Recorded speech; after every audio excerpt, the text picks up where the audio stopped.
everyone, and welcome back to my favorite time of year, 31 Nights of Horror time. For the month of October, I'm going to be posting a new horror movie review or related video every single day up until the countdown of Halloween. And I'm super excited to get started, and we're going to start off this year's 31 Nights of Horror by talking about the 70s. And this time around for 31 Nights of Horror, I'm actually going to be theming each of the weeks in October. So the first week we're doing 70s, then 80s, then 90s, then early 2000s horror. And I'm really excited to kind of go through this entire decade of horror and continue it on till the end of October. And I think we're going to learn a lot about horror movies, a lot about different really important movies, and some horror movies that I haven't seen and are a little bit more underrated and obscure. And I'm just really excited. I have a really good mix of movies that I really love, but a lot of good mix of movies that I also haven't seen. So it'll be like a first impression, first reaction type for a lot of those. And for some movies, like the one we're going to talk about today, I've seen so many times that I'm really excited to just flesh out all my thoughts and talk about it with you guys. But yeah, today we're going to be talking about the Texas Chainsaw Massacre, if you guys didn't know by the title. And this movie came out in 1974, and I think it's a really good way to start off the series because not only is it considered a classic, but I think it's one of the best horror movies out there, and I'm really excited to be diving into it today. But before I get started talking about the Texas Chainsaw Massacre, first of all, let me know what you guys think about this movie down below if you've seen it, but I also wanted to take a second to let you guys know the format of these reviews moving forward with 31 Nights of Horror. So instead of me just sitting here and giving you guys my thoughts, which you're obviously going to get, I'm going to be splitting it up into like 3 sections for most of the reviews. So first we're going to be talking about like some history about the movies, and especially since I'm doing this like through decades of horror, I thought it would be interesting to spend a little bit of time talking about this specific era, or at least when the movie came out, so we kind of start to understand how horror started and where it is, most recently. And we're going to be doing that in this review. And then I'm going to be getting into my non-spoiler thoughts, and at the very end we're going to be talking spoilers.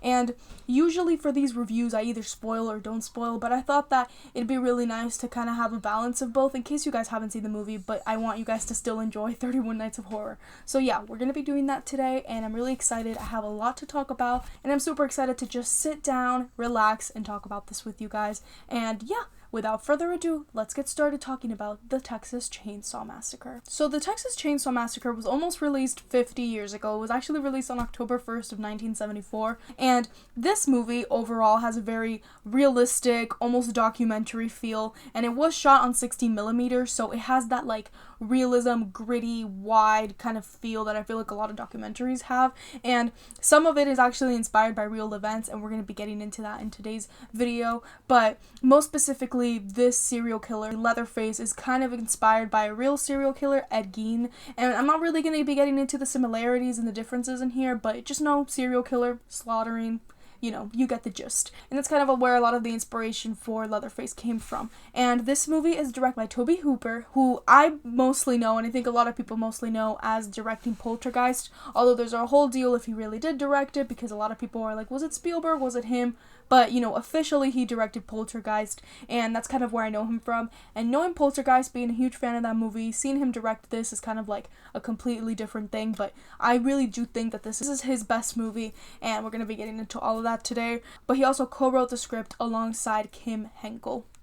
And a lot of this movie is inspired by what was going on at the time. I think a lot of horror in general, at least one of the reasons why I really like it, is because it responds to things happening in real time. And a lot of young people at the time are really drawn to horror, to movies like this, because it kind of represented what they were going through, especially in America, in these movies. And we're going to be seeing that a lot in the 70s. I feel like a lot of movies have either direct commentary to stuff going on, politically, economically, with wars, the list goes on, but sometimes it's a little bit more indirectly, and a lot of people have drawn that, it connects with this, it connects with that. Horror is a way for people's issues to be seen on screen. And even today, a lot of horror movies, even though you might not think about it, straight on, it kind of has a lot of underlying themes that really say a lot about society, say a lot about the state of the world, and a lot of that. And that's personally one of the reasons why I love horror, because it's able to give messages like that, but also, it's really entertaining. And I think this movie does a lot of both. But one of my favorite ways that this movie draws back to reality is actually the way the movie opens up.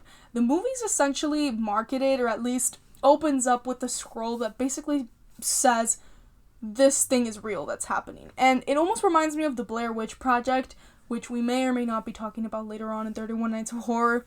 But, the movie opens up making you believe that all of this is real. It's saying that this is a terrible tragedy, and it almost, is like an opening scroll to something that would be like The Conjuring, where it's like based on true events. But of course, this movie's not based on true events at all. Even though it does draw from reality, none of this is actually factual or drawn from like a real crime scene or anything like that. Tobe Hooper himself has said that, this kind of comes from the idea that at the time people were being lied to by the government about things that were going on all around the world. And he kind of goes on to list stuff like Watergate, 1973 oil crisis, and the massacres and atrocities associated with the Vietnam War. Not only is that drawn from reality, but Tobe Hooper also said that talking about chainsaws and bringing chainsaws into this movie actually was drawn from real life. So I'm going to insert a clip right now of him talking about what inspired it. In the hardware department of something like a Sears store. And God, I hate crowds. I hate them closing in on you. And so they were closing in, and I was kind of like freaking, just wanted to get out of there, get out of the crowd. I found myself in front of a chainsaw display in the hardware department, and that's where the idea came from. Well, if I pick this damn thing up and start it, they'll part like the Red Sea. I think the entire structure seemed to come like in one package, maybe like a nanosecond. But the configuration of the hitchhiker, the cook, and then everything tumbling back into itself was like an instant, immediate notion that came out of that experience of wanting to get out of that crowd.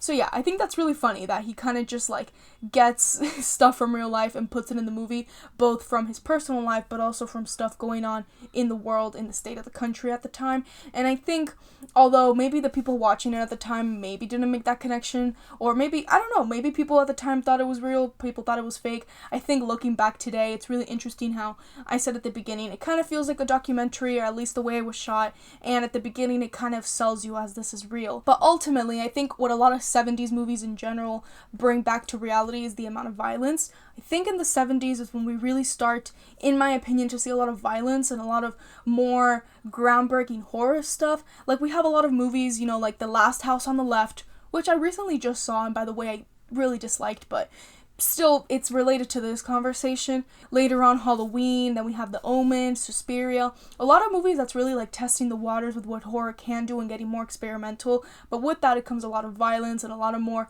gritty things that audiences weren't used to seeing. And this movie specifically, I think all of that kind of ties with directly to the Vietnam War and kind of how people started getting used to the media showing all of these atrocities, all of these horrors, like real life horrors on screen. Even today, we get a lot of stuff in the news about crimes, about murders, and they just like show us so many images. And I think all of this connected together in the 70s, and filmmakers were really trying to bring that realism that everybody was facing into the screen. Going back to talking about how, 70s horror, in my opinion, was really experimental, was breaking a lot of the regular boundaries that people were used to. I really like how Tobe Hooper, although this movie is extremely violent, and I think for a long time, people, correct me if I'm wrong, consider this movie to be like a really gross movie, gore, and for the longest time, so did I, before I really watched this movie and became kind of obsessed with it. I always considered this movie, oh my god, it's gonna be so gory, it's gonna be gross. But in my opinion, this movie barely shows anything. And I think it's true horror when you're able to not show all the guts, all the blood, all the gore, and still freak me out. And I think he did that miraculously, along with the cinematographer, the editor, the sound designer. Like, everything in a production scale and a technical aspect worked really well, where, like, you barely see blood in this movie. And I think it's really surprising, at least it was to me when I first saw it a while ago, to know that. And I love how he did that. And this is one of the most intense films of all time, I would say. And it doesn't show much. And I think that says a lot. And I want to just dive right into my thoughts on this movie. For me, when I think about this movie, the first thing that pops up, cinematography and the final girl. So we're going to be talking about both, but I'm going to be talking about the cinematography first because I love it so much. Daniel Pearl, he was the director of photography, the cinematographer of this movie. And I just really think he understood how to bring the mood and the ambiance of this movie because I love the shots of this film. We kind of have two extremes all the time going on. We have the extreme wide shots and we have the inserts and the close-ups, and those two fill up the movie a ton. Obviously, we don't have those constantly, but they're there all the time to kind of give me this claustrophobic, trapped kind of sensation that is just brilliant. I love how they did it. There's a lot of sense of isolation, loneliness, dread along these Texas roads, and the wide shots are always when danger's going to come. So when the hitchhiker gets in the van at the very beginning, when we first see that house in the middle of nowhere, all of these wide shots, even from the very beginning, before we know there's any danger to come, it's kind of just telling us there's literally nobody nearby. Nobody's going to help them. Every single time I watch this movie, that always freaks me out, how they're just like in the middle of nowhere in Texas, and that's terrifying. If that's not terrifying, then I don't know what is. But then, like I was saying, there's the opposite, the close-up and the tight shots. Not only do the close-ups and the inserts really give us a sense of environment in this movie, because like I said, there's not a lot of gore. So the movie has to figure out a way to kind of, let us know that this is a nasty movie. This is intense. What's going on in here is gross. So we get close-ups of feathers, of bones, and the way they do it and the way it's edited along with the music and all of that just gives you the vibe without it having to be super straightforward, if that makes sense.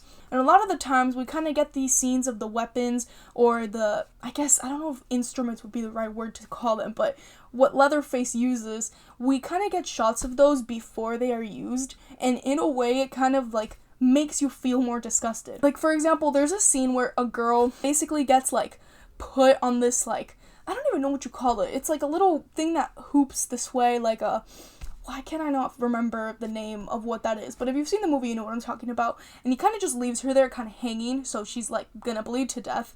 And you don't see anything. The camera doesn't cut to show it penetrating the skin. The camera doesn't go to the side, it's just frontal and almost like wide for a moment. Not an extreme wide, but definitely not a close-up either. And it works so well. Like, every time I watch that scene, my entire body like shrivels up and I'm like, oh, I can feel that. But the reason I can feel it is because I saw the instrument, because I saw the thing before it was used. And I just think those sequences, the way that's edited, the way that was like thought of is really brilliant in my opinion. Obviously, we get close-ups of our final girl, of the characters, especially Sally at the end, and we get a lot of these close-ups in her most intense scenes, and I think that was really good that they saved it for those scenes because we really feel what she's feeling. And I think that's why, although this movie doesn't have great character development, which we'll talk about in a moment, I feel for her and I want her to survive because I'm like going through all of this with her, and I really like that. I also think with the cinematography and just the way the story's structured, we never know too much, and it kind of helps us never know what to expect, especially if you're a first-time viewer or you don't know anything about this movie. You're just like the characters in this situation where you can't see more than they can. When it's dark, and the light is not going to reveal more to the audience than to the characters. You're just right with them. And I think that's one of the coolest things about this movie because it makes it so scary, and like I said, you just don't know what's coming next. The characters in this movie I think are alright. I think a lot of these characters, honestly, are throwaway characters like in a lot of slasher movies where I don't really care about them and you kind of know they're there to die. There's nothing else really for them.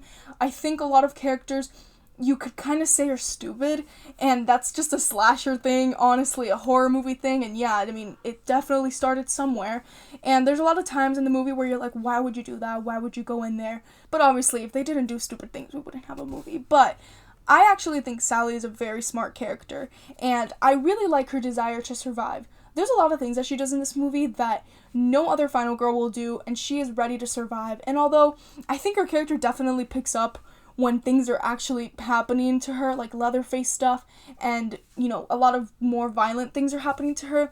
I wish, for example, Sally's character wasn't just screaming. I feel like she doesn't really have dialogue at the end, which is fine. I understand that. Why would you be having a conversation with a serial killer?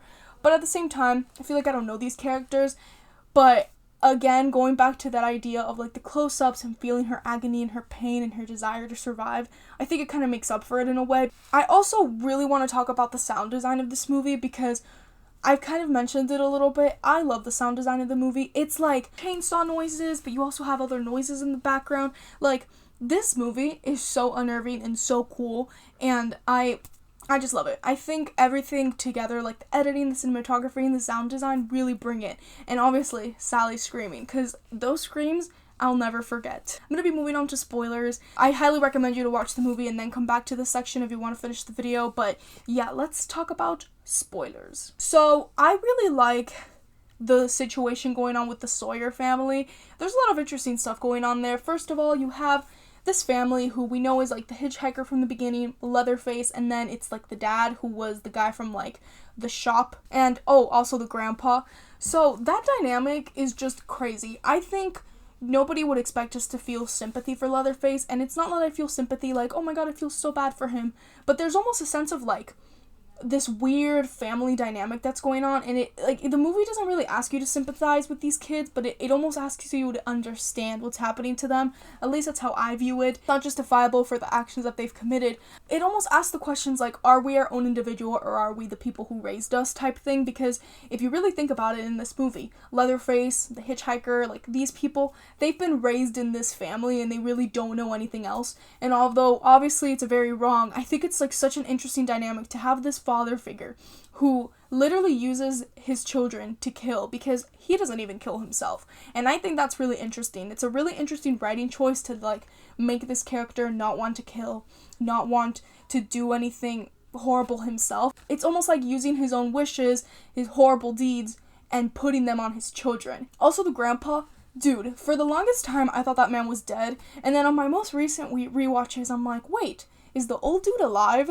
Like, I just think it's crazy. I mean, now I think he is alive and he was just like, you know, on the verge of death almost, like he's super old.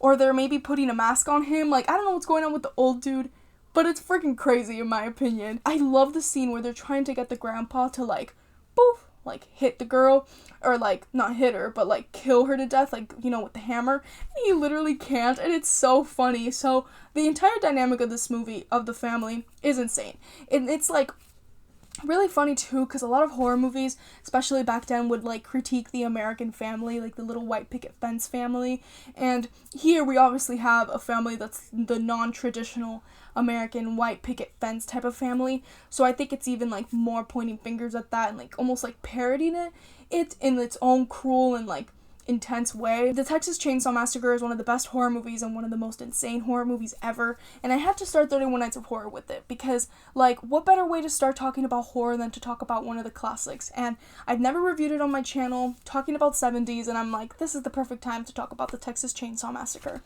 But before you guys go, let me know, if you haven't already, what you guys think about this movie, and is this a movie that you've never seen, never want to watch? I'm really interested to hear it because a lot of people who aren't a fan of horror movies have told me that they think this movie is so gross, and I just urge you, please give it a chance, because you might be surprised with how the filmmaking is done to, you know, get you to feel things, but not show things, and it's really brilliant in my opinion. But yeah, clearly I'm a huge fan of the Texas Chainsaw Massacre, and I'm just really excited to have started this series today and keep talking about horror movies for 31 days. Make sure to subscribe to my channel if you're not subscribed and you not only want to see horror movie reviews and horror movie related videos, but just movie content in general. But yeah, thank you all once again, and I hope you guys have a very spooky rest of your night. Bye everyone!